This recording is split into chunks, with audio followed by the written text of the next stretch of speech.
Hello बच्चों, आइए इस प्रश्न को देखते हैं। दिए गए कथनों को पढ़ें और सही विकल्प का चयन करें।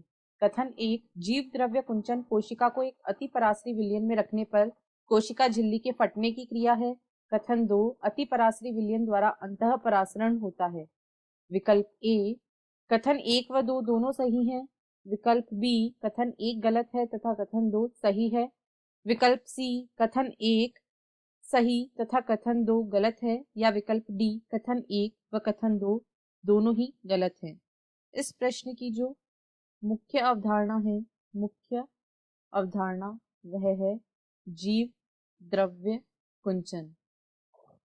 जीव द्रव्य कुंचन, इसे प्लाज्मोलाइसिस भी कहा जाता है।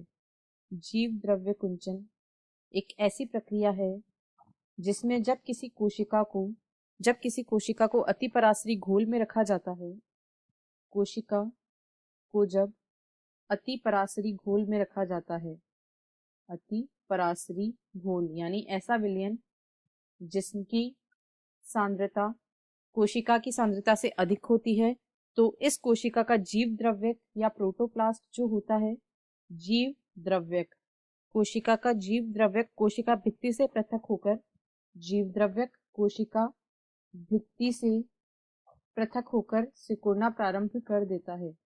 जीव द्रव्य कोशिका भित्ति से पृथक होकर सिकुड़ना प्रारंभ कर देता है।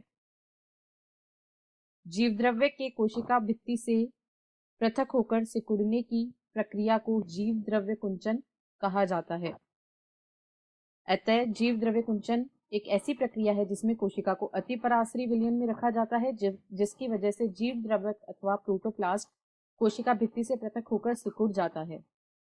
यदि दिए गए कथनों को देखें तो कथन 1 में कहा गया है जीव द्रव्य कुंचन कोशिका को एक अति पराश्री विलयन में रखने पर कोशिका झिल्ली के फटने की क्रिया है। यह एक गलत कथन है, क्योंकि इसमें कोशिका झिल्ली फटती नहीं है, बल्कि जो जीव द्रव्यक या प्रोटोप्लास्ट होता है वह कोशिका भित्ति से पृथक हो जाता है और सिकुड़ने लगता है।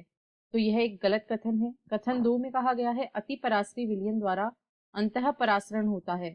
ऐसा नहीं होता है। जब कोशिका को अति पराश्री विलयन में रखा जाता है तो बही परासरण की क्रिया होती है, बही परासरण की क्रिया होती है, ना कि अंतः परासरण। अतः यह कथन भी गलत है। इसलिए विकल्प डी इस प्रश्न का सही उत्तर होगा। कथन 1 व 2 दोनों गलत हैं। आशा है आपको प्रश्न समझ आया होगा। धन्यवाद।